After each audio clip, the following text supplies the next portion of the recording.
Good day!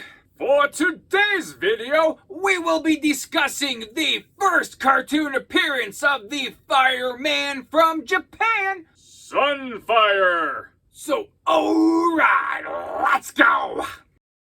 Oh yeah! So we start off in New York City, where a fiery meteor is hurtling towards the surface of the Earth. Not good, right? Like, this thing is big enough to do significant damage to, human life. In order to defeat this meteor, you need to fight fire with Firestar! Which is exactly what happens. Angelica Jones turns into Firestar so she could go up there and blow up this meteor real good. But I have the feeling that the meteor kind of liked that, but that's kind of for a different video. Meanwhile, in the offices of Ichiban Electronics, Shiro, Yoshida, and his uncle, Genju, have been watching Firestar using her powers to blow up this meteor. Uncle Genju says that they need her, so they can use her firepower for a project. Because, firepower is actually really awesome. And Shiro would know a thing or two about firepower being awesome because he is the mutant known as Sunfire. He has the exact same powers as Firestar, or vice versa, I guess. Holy copyright infringement, Batman! Oh, sorry. Wrong comic company. But Uncle Genju needs Sunfire's and Firestar's power to help ignite his fusion reactor. Giving electrical power, to everybody, which, is a good thing, right? But after Sunfire goes to find Firestar, Uncle Genju reveals his evil plans. So this combined firepower is not to ignite the fusion reactor. Nay! Inside of this fusion reactor is a fire monster, which needs all the firepower it can get to become the most destructive force it can be. Of course, under the control of Uncle Genju. Wow, the guy flat out lied to his own nephew, hey? Huh, rude, man, rude. Meanwhile, at some random carnival or something, Aunt May is in trouble. She decided to take a nap in a helicopter. Because why not, right? But wouldn't you know it, the helicopter goes haywire. So the Spider Friends go to save the day. Also lending a fiery hand in this rescue mission is Sunfire. And man, Firestar instantly falls in love with this guy. Oh man, she is smitten. How smitten is she? So smitten that she invites Shiro over to Aunt May's house for dinner. But the evening doesn't end there. No. Shiro takes Angelica back to Ichiban Electronics offices. Huh, that somehow doesn't sound very romantic.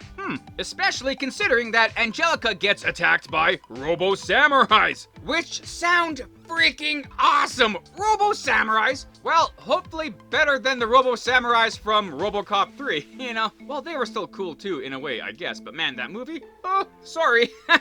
Back to the story. So after Angelica destroys these Robo-Samurais, she goes back home. But she has not stopped thinking about Sunfire, nor has Sunfire stopped thinking about her. True love, baby! Blat! Spider-Man and Iceman break into Ichiban Electronics to investigate Uncle Genju for some insane-in-the-membrane reason, but unfortunately get attacked. Spider-Man is captured while Iceman escapes, which Uncle Genju gets Sunfire to capture him. Which is freaking amazing because now you have a fight of the elements. Hot versus cold, ice versus fire, and it's actually really awesome. You have Iceman basically trying to freeze fire and Sunfire trying to melt ice, right? But they're just going neck and neck against each other. Biff bam boom, zoop bam flah. Holy crap! But the fight ends with a sneak attack from Uncle Genju, and man, it's just as awesome as the fight was, it was a very anticlimactic ending. Meanwhile, Sunfire and Firestar are about to ignite the reactor when Firestar learns about her friends being held captive by Firestar's crazy uncle. But it's too late! The fire monster is released! which is as horrible as you can imagine because this thing starts to instantly destroy every building around it. But fret not, my friends, because the firepower duo is able to help Iceman and Spider-Man escape. So now it's 4 on, well, 2, I guess. So this fire monster, man, is just going nuts on New York City. And it is being led by Uncle Genju. And Uncle Genju, man, like, holy crap, this guy has gone total power mad. He's certifiably crazy. He's like a pyromaniac fueled by cocaine, basically.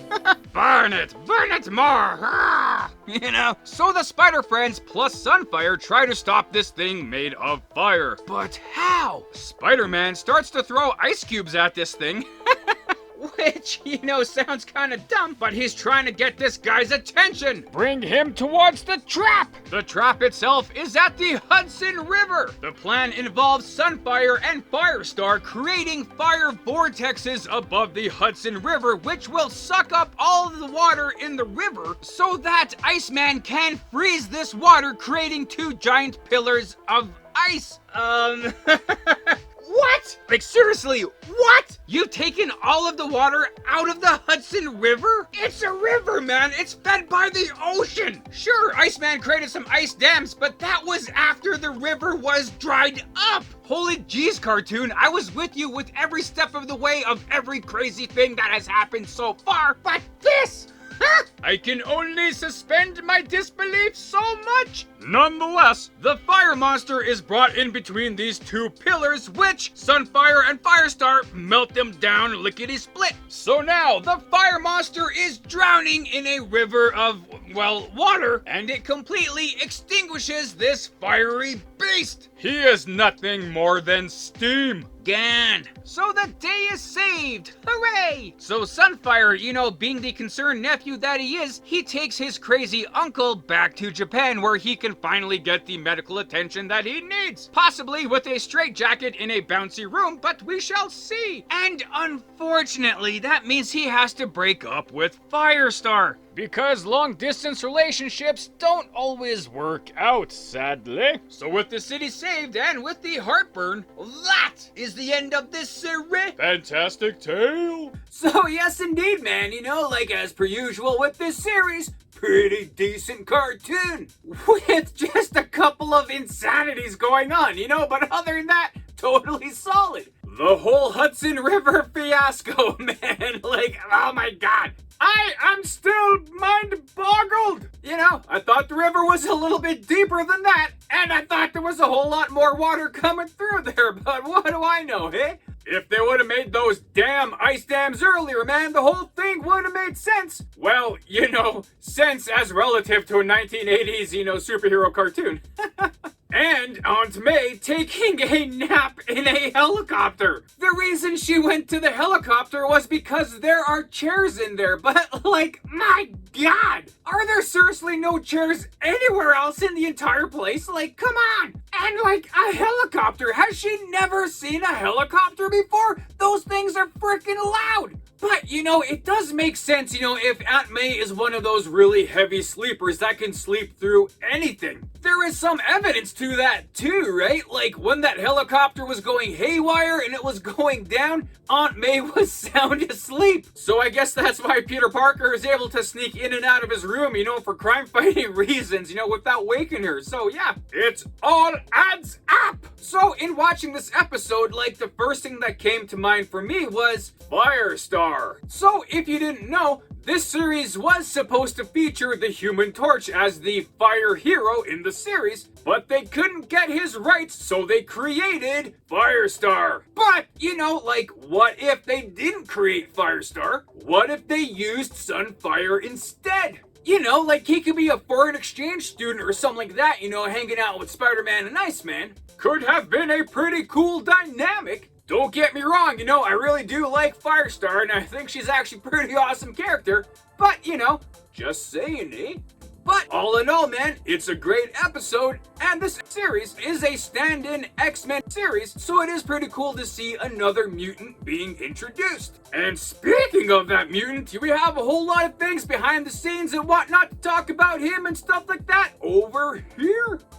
So yeah, Sunfire, aka Shiro Yoshida. He first appeared in X-Men number 64 in 1970, and he was created by writer Roy Thomas and artist Don Heck. So Roy Thomas wanted to have a Japanese character, but he wanted this character to be affected by the radiation from the atomic bombs that ended World War II. Seems a bit hardcore, but it did help the character. He was exposed to this atomic radiation as a youngster, and that really helped kickstart his mutant puberty, I guess you'd call it. And he was able to possess the solar radiation powers. For Sunfire's uniform, there was some very Japanese-inspired elements, such as the Imperial Japanese Rising Star flag, which you can see on Sunfire's torso. Also for his mask, like Dawn could have gave him just a regular run-of-the-mill mask that any kind of hero has, right? Just something basic to cover up some or all of his face,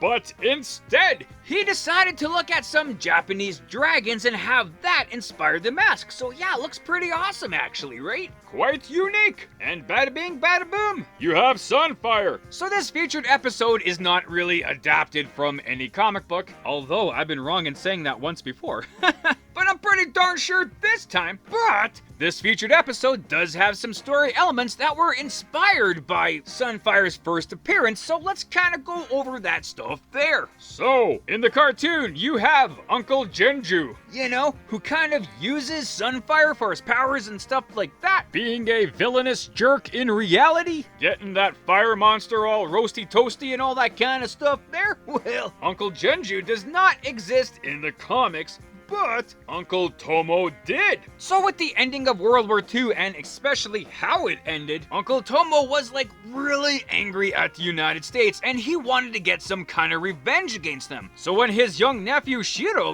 was starting showing these kind of mutant powers with fire and whatnot, he's like, yes, I can manipulate Shiro to really hate America as much as I do, and then he can attack America for me. Perfect, right? And that's how the comic book started off, until at one point Shiro was like, it doesn't really feel right just attacking people, So he eventually became a good guy. Also in this episode, Iceman had stated that he fought Sunfire before while he was with the X-Men. And well, they did indeed fight in the comic book. So yeah, there was a bit of fire and ice kind of fights going on there, so not too shabby. And with Uncle Genju, it's like, I kind of got the impression that they were trying to make him like the Silver Samurai, for this episode. The fact that he's wearing a samurai uniform the entire time. But indeed, nay, he is not the Silver Samurai. So in the comic book universe, Sunfire is a little bit different than his cartoon counterpart here. In the cartoon, he's a wonderful, loving guy, really easy to get along with. But in the comics,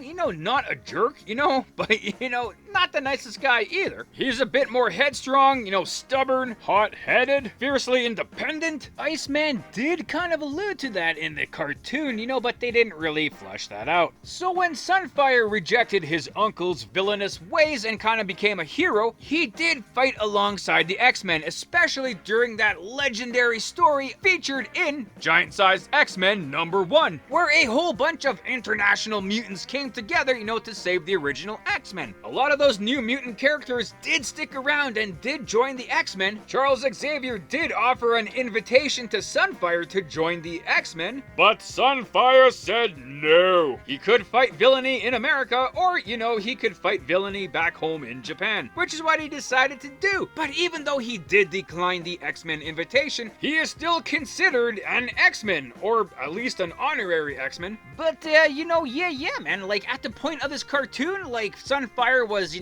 10 years old, really, in the comic books and stuff like that, so, there's not really a whole lot more to talk about him. From the point of this cartoon onwards, yeah, man, a lot of stuff happened with the character, but, we can always get into that stuff kinda later. But, yeah, with this, that, those, and the other things, I guess, that's buy it. Also, if you're interested, I created my own comic book channel, 215 Comics. And currently, I have created my own cartoon series, The Adventures of the Density. And recently started a radio series featuring my newest character, Elastoma, with more titles to come. So if you want to check it out, I'll leave a link up top here to that channel and some links at the end of the video. Yeah! Right on, and there you go. So thanks for watching the video. I hope you liked it as much as I did making it. Also, feel free to check out the source material that I featured in this video. And if you want to leave a comment on anything you may have liked or things I might have missed in this, feel free to do so. Or anything else, just to say hi. That's cool too. And other than that, have a great day. Thanks.